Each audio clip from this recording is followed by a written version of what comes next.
Hey, everybody. Um, what we're looking at today is pointed at the 1Q, 1 done range. Let's have a look. I am playing, I actually forget what level black is here, but that doesn't matter too much. Okay, here, old style. Some of you aren't too familiar with what this really means. So let's have a look. Now, there's a lot that can be said about this. I have a perspective, and I'm going to share my perspective. Okay. Old style. What are the negatives behind white playing A rather than forcing with B?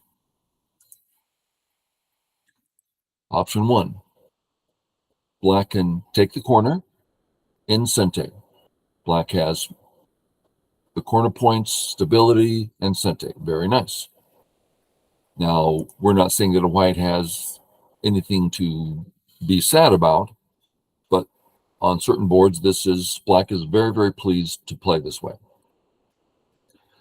Option 2, black can play the outside Joseki and get a wall. On certain boards, this is exactly what black wants. Black couldn't be happier, and white's feeling a little sad. Why did he ever give black this option? And it's not a great idea to be coming out because now white never got his base. It's a weak group. We're talking generalities here, but okay. Option 3, black can play away. Now, if white plays in the corner and black responds, black has a perfectly stable group. And later, C4 is very big. Now, most of us are going to prefer the corner, but we're talking about on that certain board where you really would like Sente. Well, there you go. You got your Sente. Option 4, play away again. If he attacks, you run out. No big deal. If you need to get out again, just the shoulder hit gets you out very well. No problems here at all. Very hard to attack this group.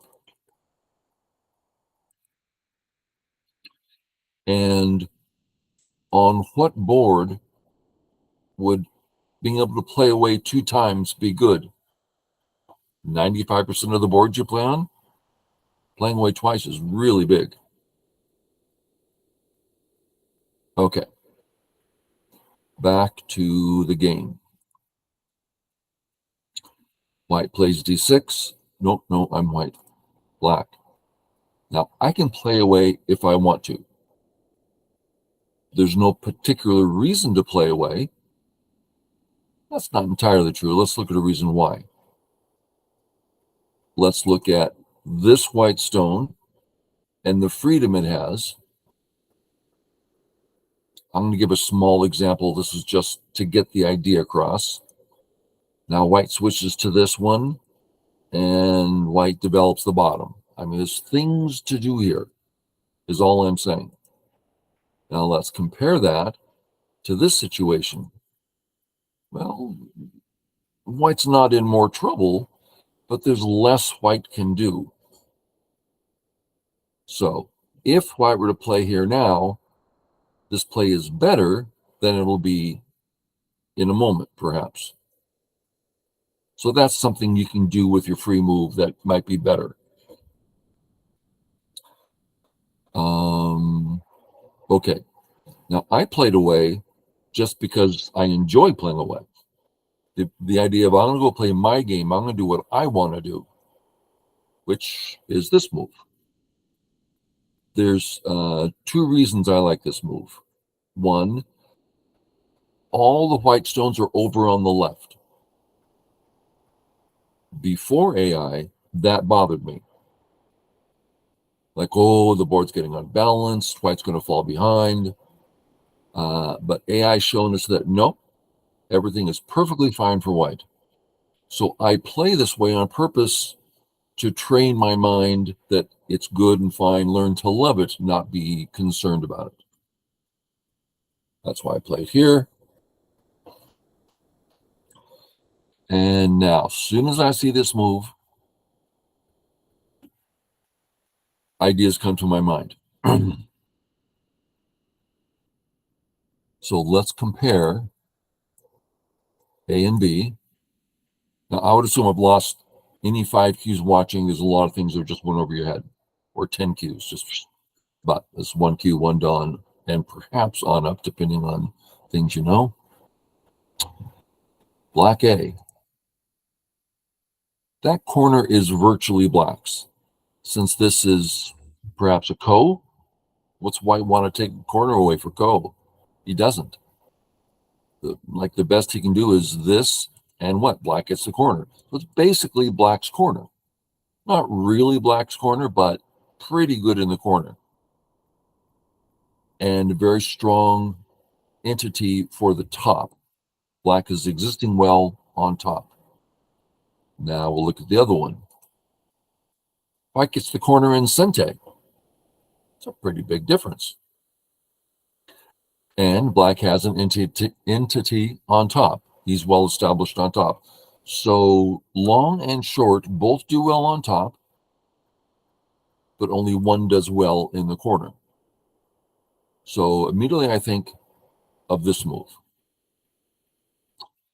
And I've been doing that that's been on my mind 40 years. Just that's what I see. And I say 40 years because before that, my first 10, 15 years in Go, it wasn't on my mind. Okay. There's a trick here. It's not really a trick. It's just something a lot of players don't know. And that's what I am aiming for. So I don't play here, but let's look at what happens. Well, we all know this. We all know this.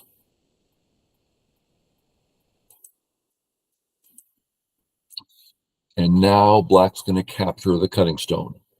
Why? Because if white runs out, black has two weak groups. And white's going to use that. So black settles, white can attack wonderfully. I'm just going to go really nice. Now, each board is different. Granted, that's all good and fine. And if black already had this move in, let's go back to the actual position. If black already had K17 in, will he now capture the cutting stone? Well, why? If white runs out, we just save the group on the right. There's no issues. So it's specifically because there's two weak groups. So in your game, if you're looking, now I'll capture the cutting stone. Wait a minute, I don't have two weak groups. Then don't. Okay. So we put this here, capture the cutting stone, and this stone cannot escape. We all know why. Okay. But now, let's add a stone here. Now I'm just going to put this stone here just so I want white's move is all. Now white comes in. A lot of you know this, some of you don't.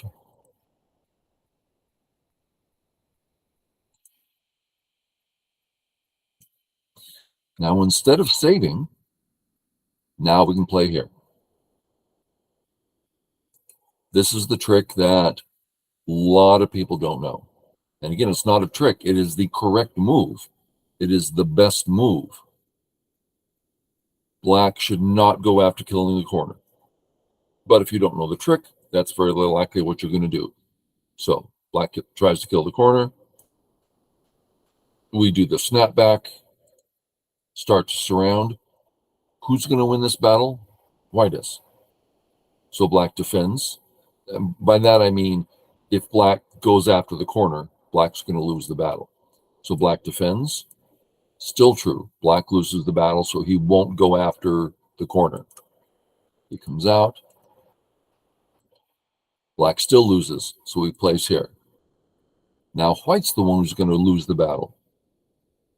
White threatens the eye. White lives in Sente. And now white got a wonderful outside wall, all for free. Well, actually, a very small cost in the corner. So, when all this being said, get back to the game here. When I see this move, my next thought is, I want to play here at some point. How about now? Well, we have an unfinished corner in the bottom right. I'll do that first. But I now have a plan. I'm not remotely thinking that it is a good plan. It's just one. I've been looking at this more and more. So I'm like, okay, I'll just make that plan and see what happens, and I'll learn from that. It's a okay plan, but not. If I was playing at my peak long ago, I would never dream of that. No, let's keep it perfectly sane. One move out of place, 7 down level, 6 down levels, like you're dead. Okay. So I start here because that's the next big area.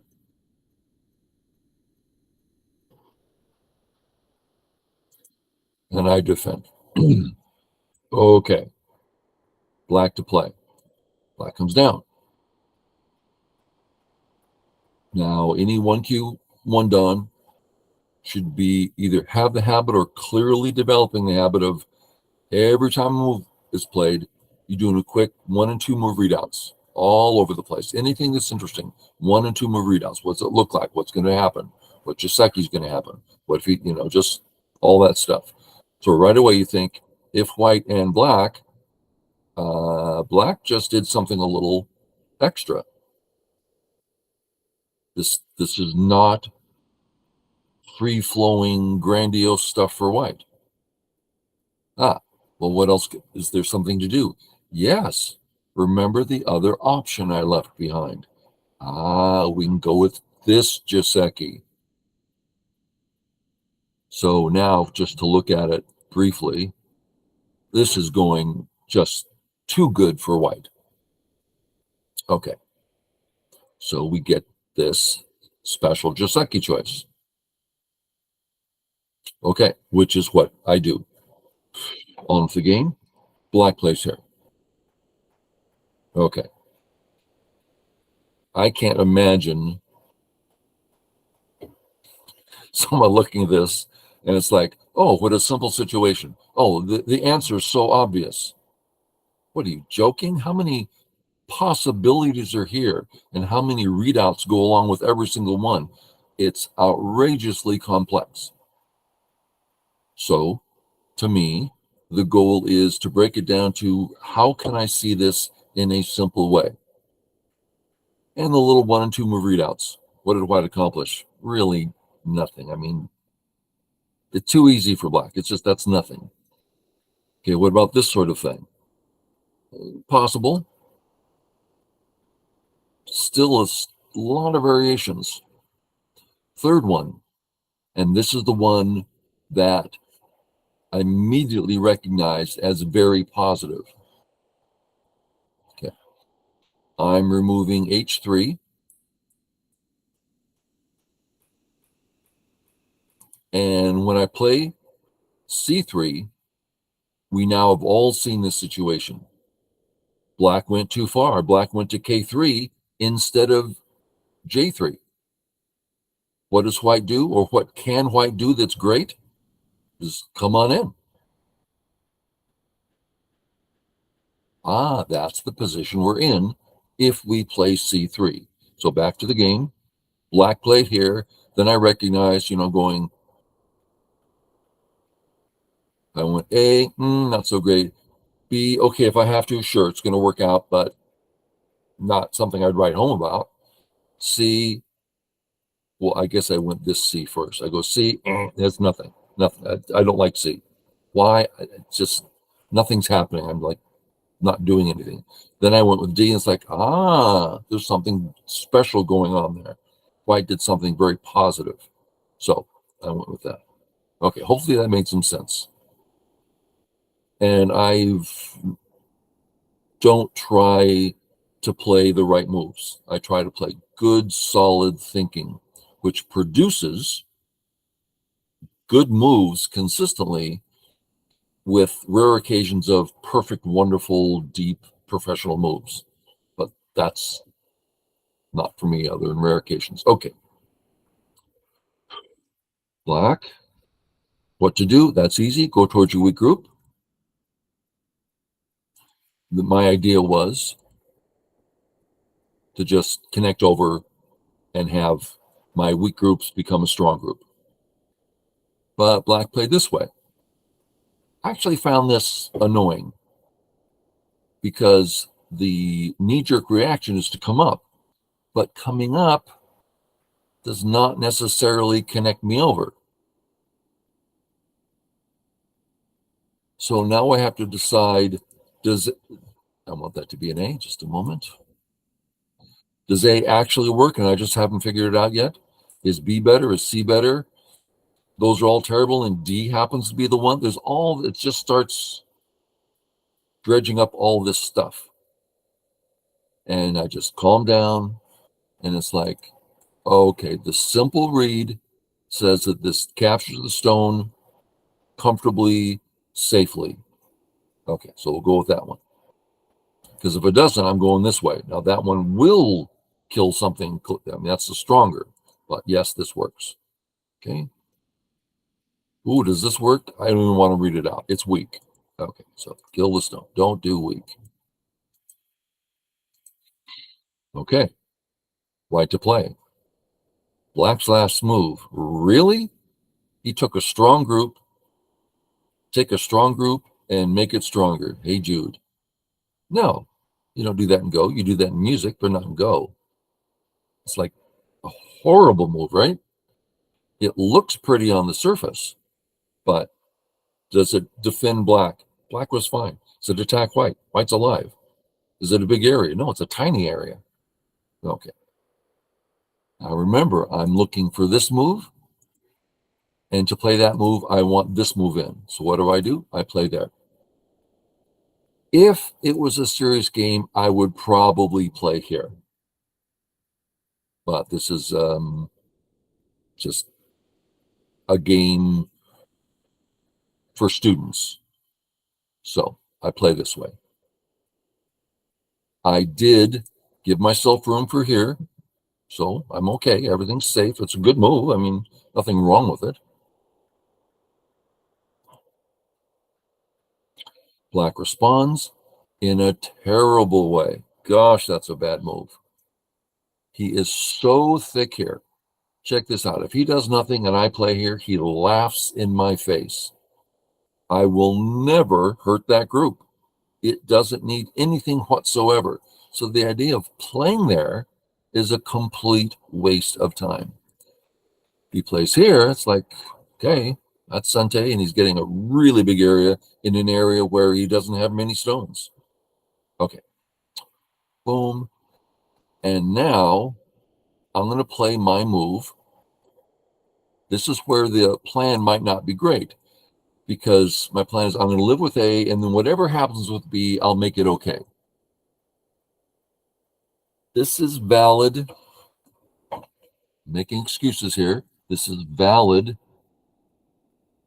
if you're familiar with it all, like, oh, I've seen this before, it'll be fine. Well, I believe that, and yet at a high level, this could be game losing because he just attacked B and you're leaving alone. Not just that, you're asking him to put more black stones near B. Yeah, but that's a lot of work for him to get done in one move anyway. So I went here just to follow my plan. We do our thing. Trick's coming. We're about to find out if he knows the trick. He doesn't know the trick. Okay. I do my Atari, and I come after him. All's going according to plan. He doesn't know that he loses the battle. So I take the I away and the liberty away.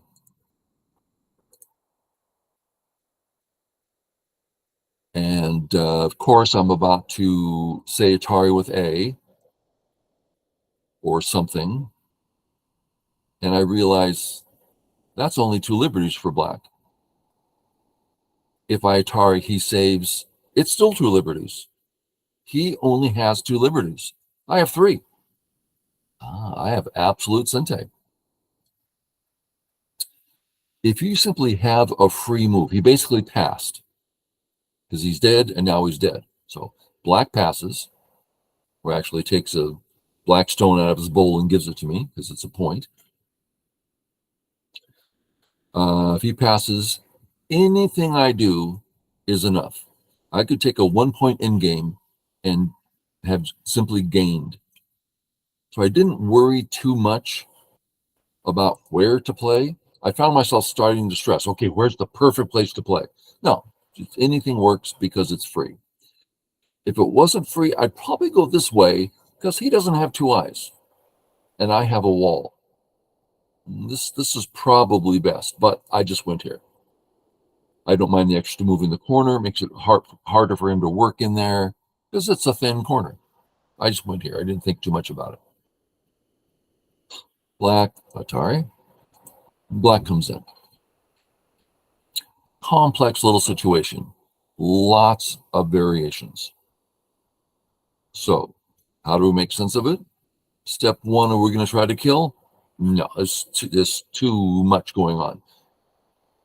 If I'm black, I'm going to find a way to live. Even if it's co, I'll live somehow. Then what do we want to accomplish? We can take the corner, let him out. Well, that left is big. We could take center. Not a terrible idea. Let's do that in a silly way just so we can see it. That's not a bad idea. Getting center and Sente and playing here. That's not a bad idea. If there's nothing else going on, I might do that. But there is something else going on. That left is far easier, far more natural. So, here. Black is difficult. White is easy. White's profit is like falling off a log. Just profit. Profit. Here, have some more profit. Okay. Comes in. Black is struggling. If we give him something to work with, it'll be easy for him.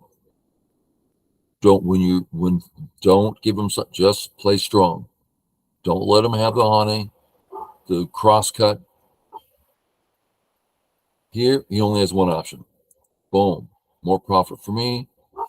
He struggles. He can't save the stone without co. Place here. Now, I don't mind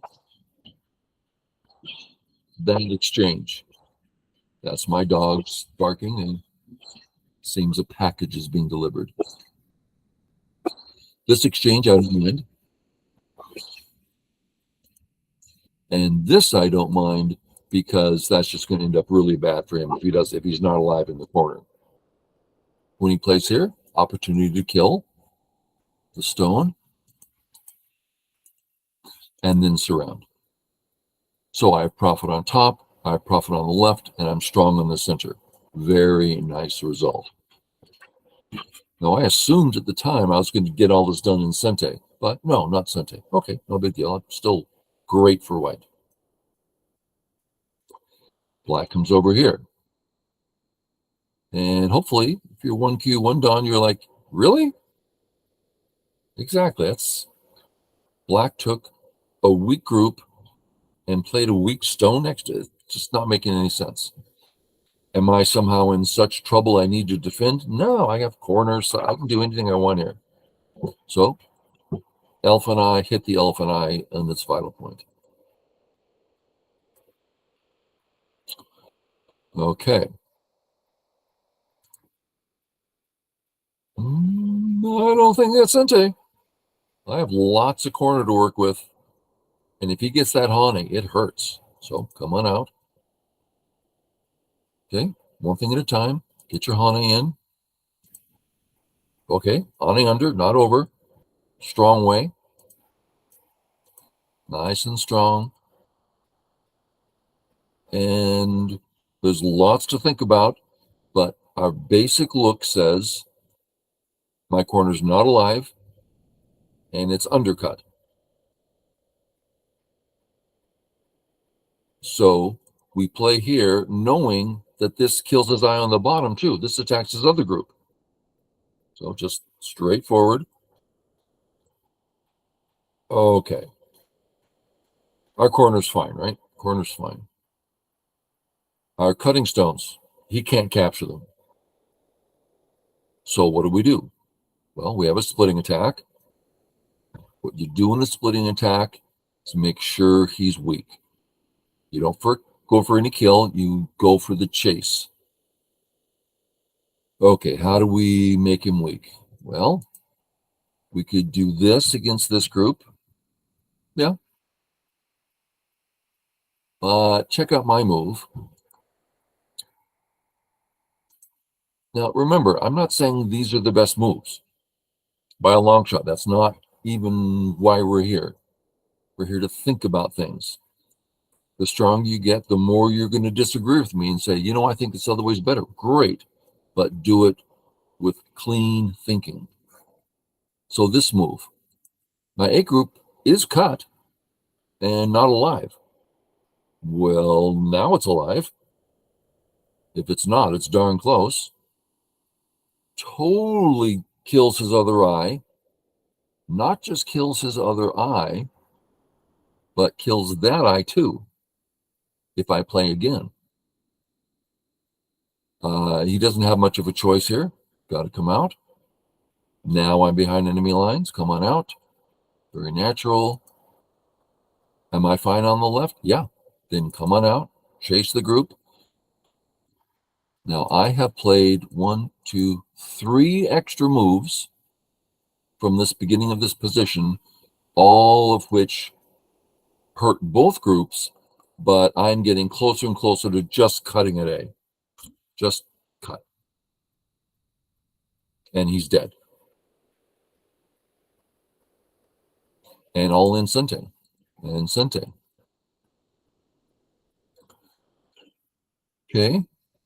A few ways to proceed. I think they're all fine. I did the push and peep. Notice how the peep helps me connect to my top group. Very positive in that regard. Go over the surround. It's hard for him to do anything here. It's so weak.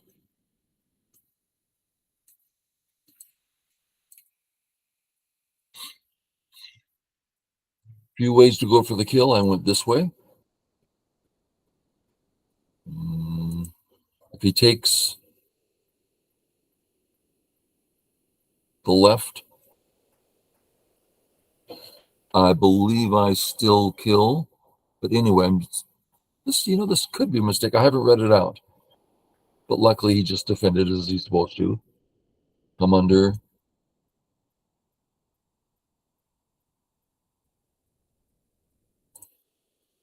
Oh, here.